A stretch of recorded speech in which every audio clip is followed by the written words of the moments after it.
Hello student, कैसे हैं आप सब। उम्मीद करता हूं आप सब अच्छे होंगे, मस्त होंगे, बेहतर होंगे, आपकी पढ़ाई बेहतर चली होगी और बोर्ड एग्जाम 2023 की आपकी प्रॉपर रूप से तैयारी कर रहे होंगे। इसके लिए इंपॉर्टेंट क्वेश्चन भी मैंने चैप्टर 14 का अपलोड कर दिया था और भी आगे ऐसे इंपॉर्टेंट क्वेश्चन आपको मिलते रहेंगे जिसका अलग से प्लेलिस्ट बन गया है।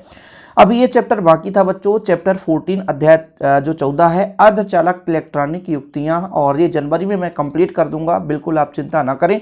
फिलहाल यदि जो बच्चे पुराने वीडियो देखकर तैयारी की है उनके लिए भी बहुत अच्छा हेल्प मिला होगा, क्योंकि पुराने वीडियो भी इस चैप्टर के ऑलरेडी कंप्लीटेड है। पहला लेक्चर है जिसमें सामान्य रूप से हम बेसिक जानकारी समझेंगे, जैसे हमारा इलेक्ट्रॉनिकी क्या है बच्चों, यहाँ पर निर्वात नलिकाएं, अर्धचालक युक्तियाँ, चालक कुचालक, ये सब कुछ हम यहाँ पर चर्चा कर लेंगे, क्योंकि क्रम से आपको लेक्चर मिलेंगे बच्चों। और इसमें जो महत्वपूर्ण क्वेश्चन है वो मैंने दे ही दिया है, 5-6 क्वेश्चन, जिसे आप लोग तैयार कर लेना। तो चलिए शुरू करते हैं।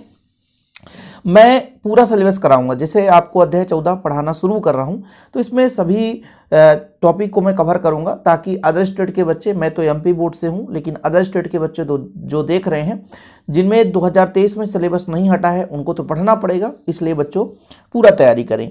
चलिए सबसे पहले आप देखो, इलेक्ट्रॉनिकी की परिभाषा आपको बताने की, इलेक्ट्रॉनिकी है क्या। तो एक प्रकार से इलेक्ट्रॉनिकी जो है वो युक्ति है ना, यानी सॉरी एक शाखा है जिसके अंतर्गत हम इलेक्ट्रॉनिक युक्तियों का अध्ययन करते हैं। शाखा जैसे हर एक चीज़ों का एक शाखा, जैसे आप केमिस्ट्री पढ़ रहे हो तो केमिस्ट्री में भी सभी शाखा, रसायन विज्ञान की बहुत सारे रासायनिक बलगतिकी हो जाता है बच्चों, है ना। इसी प्रकार से ऑर्गेनिक केमिस्ट्री, फिजिकल केमिस्ट्री, इसी प्रकार से भौतिकी में भी कई सारे शाखाएं हैं, शाखाओं की गिनती ही नहीं है। चाहे आप प्रकाश की पढ़ोगे तो भी एक शाखा हो जाता है, चुंबकत्व भी एक पढ़ोगे उसकी भी एक शाखा है, विद्युत चुंबकत्व पढ़ोगे उसकी भी एक शाखा है, सबकी एक अलग अलग शाखा रख दी जाती है, मतलब जिसको अध्ययन करने में आसान हो जाता है। तो ये जो हमारा चैप्टर है इलेक्ट्रॉनिक युक्तियों से ही भरा पड़ा है, इलेक्ट्रॉनिक युक्तियों के बारे में ही हम यहाँ पर जानकारी प्राप्त करते हैं। तो जो इलेक्ट्रॉनिकी शब्द आया वो एक प्रकार से शाखा है जिसके अंतर्गत हम इलेक्ट्रॉनिक युक्तियों का अध्ययन करते हैं।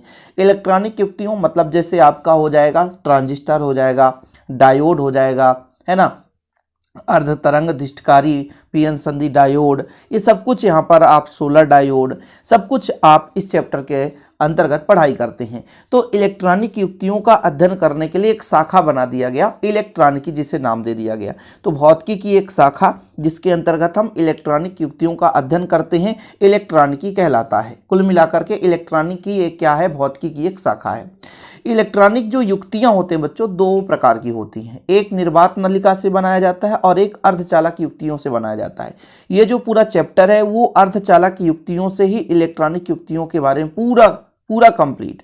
अर्धचालक इलेक्ट्रॉनिक युक्तियां, एक निर्वात नलिका मतलब एक ट्यूब ले लिए, उसमें निर्वात कर दिए, अंदर कोई हवा नहीं, कोई माध्यम नहीं, और 2 इलेक्ट्रोड लगा दिए, वो हमारा निर्वात पंप बन गया। जैसे कैथोड किरणों की खोज हुई, एनोड किरणों की खोज हुई, प्लकर क्रुक्स का सिद्धांत आपने पढ़ा, निर्वात ट्यूब ले लिया, अंदर कैथोड एनोड लगा दिया, तो वहां से इलेक्ट्रॉन उत्सर्जित होती है, धारा प्रवाहित होती है। ये सब चीज निर्वात नलिकाओं के अंतर्गत आता है, लेकिन ये सबके सब इलेक्ट्रॉनिक युक्तियां ही हैं जिसके माध्यम से हम कैथोड और एनोड किरणों की खोज के, न्यूट्रॉन किरणों की भी खोज हो गई।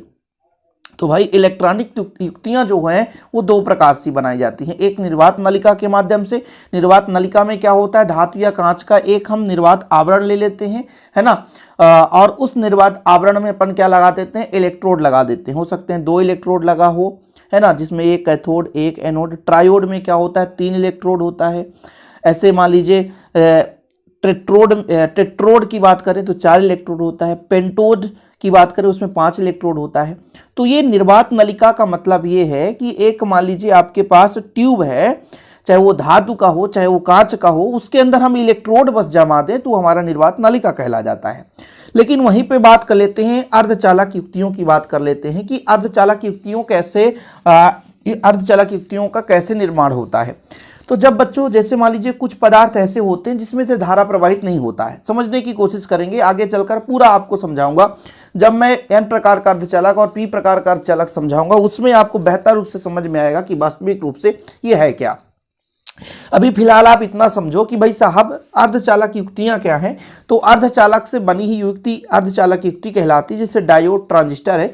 लेकिन ये अर्धचालक कैसे बनता है, जैसे कुछ पदार्थ ऐसे हैं जिनमें विद्युत धारा का प्रवाह नहीं होता है, लेकिन उसमें कुछ अशुद्धियां मिला दी जाए जिससे इलेक्ट्रॉन या होल की उपस्थिति हो जाए। जब इलेक्ट्रॉन या होल उसमें उपस्थित हो जाएगा तो वहाँ पे इलेक्ट्रॉन का प्रवाह होना शुरू हो जाएगा और उसमें धारा बहेगी। तो हमारा जो युक्ति बनेगा वो अर्धचालक युक्ति बनेगा। कुल मिलाकर अर्धचालक कैसे बनाया जाता है, जैसे मान लीजिए हमारे पास कोई एक पदार्थ है जिसमें विद्युत धारा बिल्कुल प्रवाहित नहीं होता, लेकिन उसमें कुछ मात्रा में अलग से हम अन्य पदार्थ मिला दें तो एक ऐसा युक्ति बन जाता है कि उसमें कुछ मात्रा में धारा प्रवाहित होने लग जाता है। तो भाई जो हमें एक नया युक्ति बनता है वो अर्धचालक कहलाता है। अर्ध मतलब आधा, अल्प मात्रा में धारा प्रवाहित हो जाए।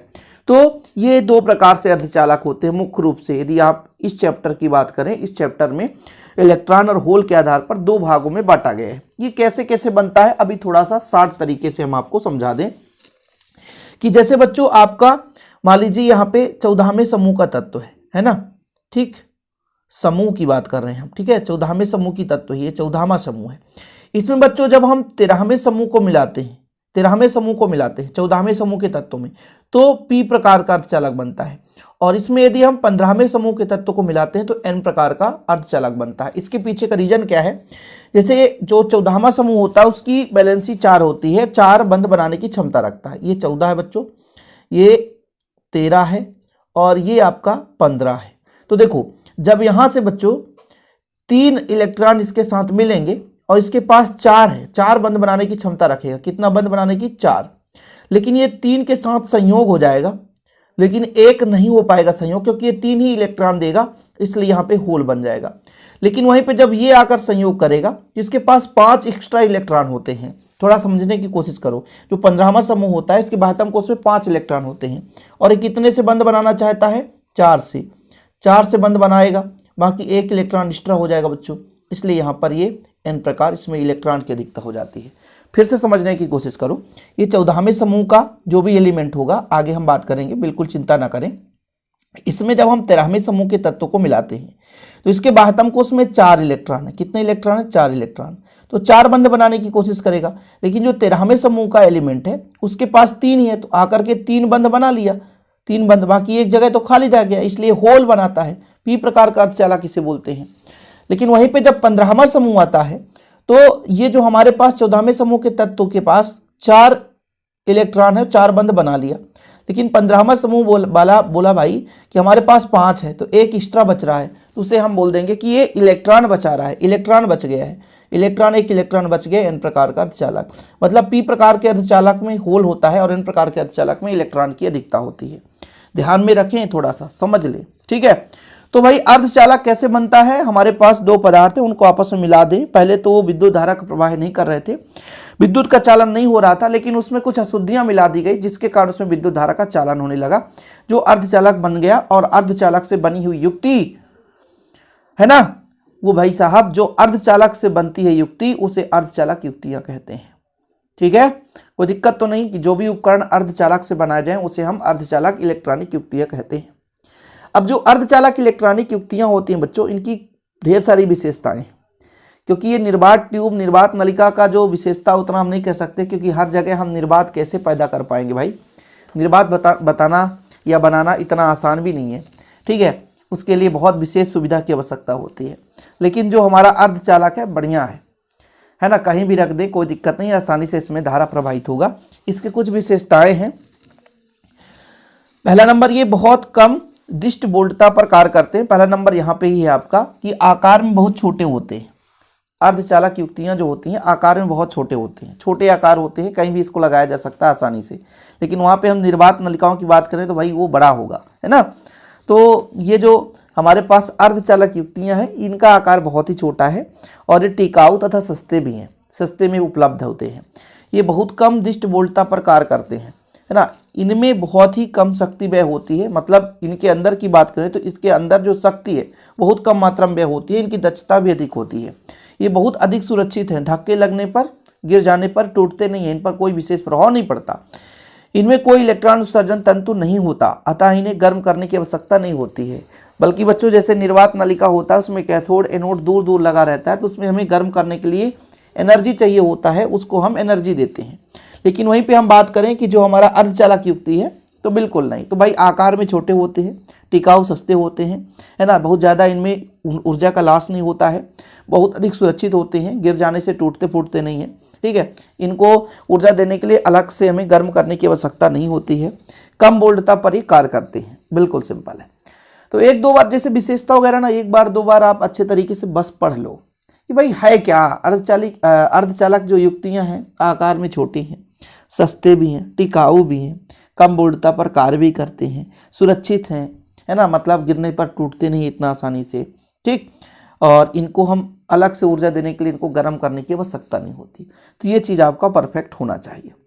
कुल मिलाकर यहाँ तक समझ में आ गया, कोई दिक्कत तो नहीं भाई साहब, क्योंकि हम एक एक पॉइंट में हम आगे चलेंगे, क्योंकि दो दो नंबर के क्वेश्चन बनते हैं और फिर आप लोग उसे पढ़ते नहीं हो कि भाई ये कहाँ से आ गया, कहाँ से, हमने तो पढ़ा ही नहीं है। तो हमारा उद्देश्य यही रहता है कि जो सिलेबस में है आपके, उसको मैं अच्छे तरीके से समझाऊं, आपको रटना ना पड़े, उसे आप अच्छे तरीके से समझ जाएं। अब जो अगला हमारा छोटा सा टॉपिक है, ऊर्जा स्तर किसे कहते हैं, इसको समझाइए। क्या है ऊर्जा स्तर? चलिए तो शुरू करते हैं ऊर्जा स्तर के बारे में बच्चों। जैसे हम कोई भी एलिमेंट ले लें, मान लीजिए कोई भी एलिमेंट आप ले लो, जैसे आप ले लो सिलिकॉन।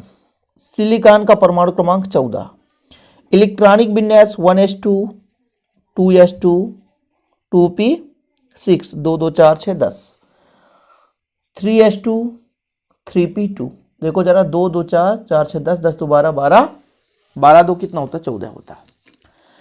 अब ये जो हमारे पास इलेक्ट्रॉन है अलग अलग कक्षा के उपकोष में है।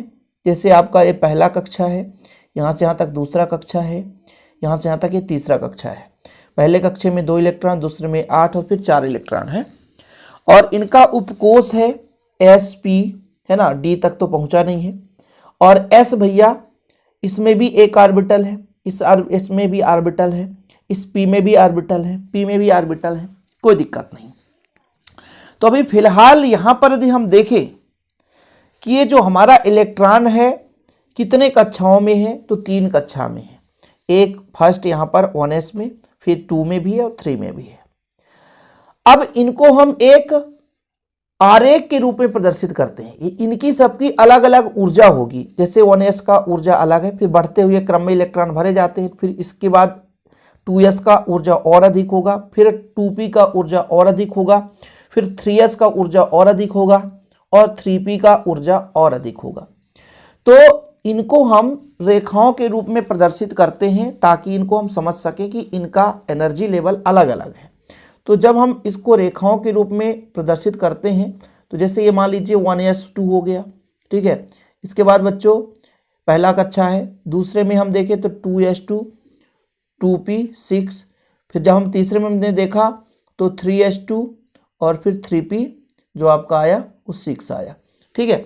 अब यहाँ पर देखो ये पहला कक्षा था n बराबर 1, ये जो था दूसरा कक्षा था, ये जो था वो तीसरा कक्षा था। तो विभिन्न उपकोष, यहाँ पर देखो विभिन्न उपकोषों के जो इलेक्ट्रॉनों को एक निश्चित ऊर्जाओं के मान को हम परमाणु का ऊर्जा स्तर कहते हैं। ये देखो जरा, ये ऊर्जा स्तर है, देख लो, इसका मान अलग रहा होगा, इसकी ऊर्जा का मान अधिक होगा। ये ऊर्जा के बढ़ते हुए क्रम को दर्शाता है, ई को, एनर्जी ऊर्जा के बढ़ते हुए क्रम को दर्शा रहा है। तो जो हमारे पास परमाणु था उनके विभिन्न उपकोष थे, उनके उपकोषों के ऊर्जाओं में हमने देखा कि अलग अलग मान हैं और इन्हें ही हम कहते हैं ऊर्जा स्तर, ठीक है। ये परिभाषा आपने समझ गया होगा भाई साहब कि ऊर्जा स्तर है क्या, कि विभिन्न उपकोषों में विभिन्न इलेक्ट्रॉनों की निश्चित ऊर्जाओं के मानों को परमाणु का ऊर्जा स्तर कहा जाता है। क्या बोलते हैं बच्चों? परमाणु का ऊर्जा स्तर कहा जाता है। मतलब ये देखो ऊर्जा स्तर हम कह सकते हैं, पहला ऊर्जा स्तर, फिर दूसरा, फिर तीसरा, फिर चौथा, फिर पांचवा, फिर इसके समूह को हम बोलते हैं ऊर्जा बैंड। क्या बोलते हैं? ऊर्जा बैंड। कि जब ये पास पास स्थिर हो जाएं, अभी इतना दूर दूर बनाया हूं, इतना दूर दूर होते नहीं है। अब सोचो जब हम परमाणु को नहीं देख पाते यार, तो उसके अंदर इलेक्ट्रॉनों के चक्रण को कैसे देखेंगे? इतना सूक्ष्म है, कितना इलेक्ट्रॉन होंगे बताओ। एक छोटा सा पदार्थ, उसमें कितने तो परमाणु होंगे, परमाणु में कितने इलेक्ट्रॉन होंगे, इसकी गिनती हम नहीं कर सकते। समझ रहे हो ना?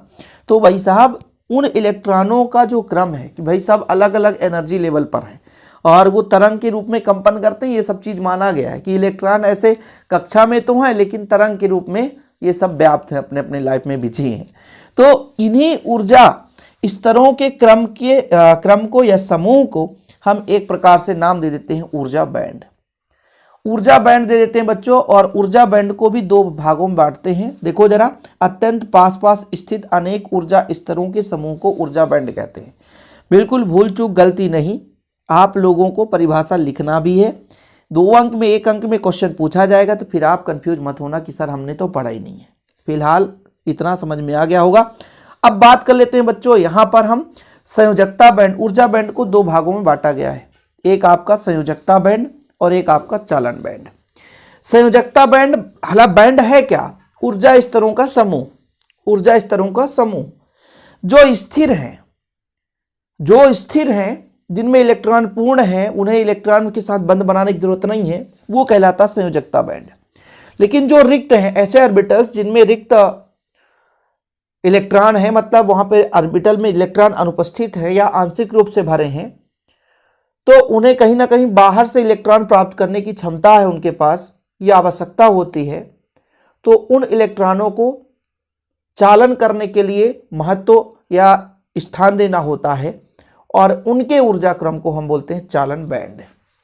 मतलब तो 2 प्रकार से, यानी कोई परमाणु है, उसके कुछ ऐसे इलेक्ट्रॉन हैं जो कि बंध बनाने में क्षमता नहीं रखते, वो अंदर भरे हैं तो भरे हैं, और जो बंध बनाने की क्षमता रखेंगे, जो बंध बनाने की क्षमता है उन पर, और कोशिश भी करेंगे। जैसे आपका रिक्त ऑर्बिटल्स है, उसमें चाहेगा भाई कोई इलेक्ट्रॉन आकर के हमारे साथ संयोग कर ले। उस स्थिति में जब बंध बनाएगा तो वहां पे जो एक बैंड का निर्माण होगा, उन इलेक्ट्रॉनों के बैंड को हम चालन बैंड का नाम देते हैं।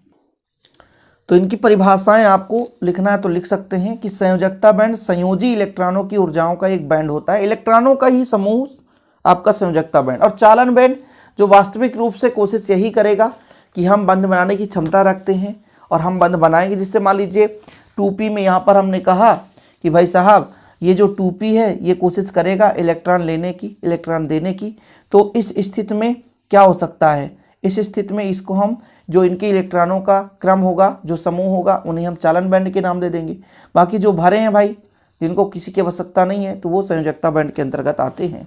परिभाषा लिखना लिख सकते हैं, चालन बैंड में यह बैंड पूर्णतः रिक्त होता है अथवा आंशिक रूप से भरा होता है। इस बैंड में इलेक्ट्रॉन बाह्य विद्युत क्षेत्र से ऊर्जा प्राप्त कर सकते हैं, अतः ये इलेक्ट्रॉन विद्युत के चालन में भाग लेते हैं। इसके बाद बच्चों, वर्जित ऊर्जा अंतराल क्या है?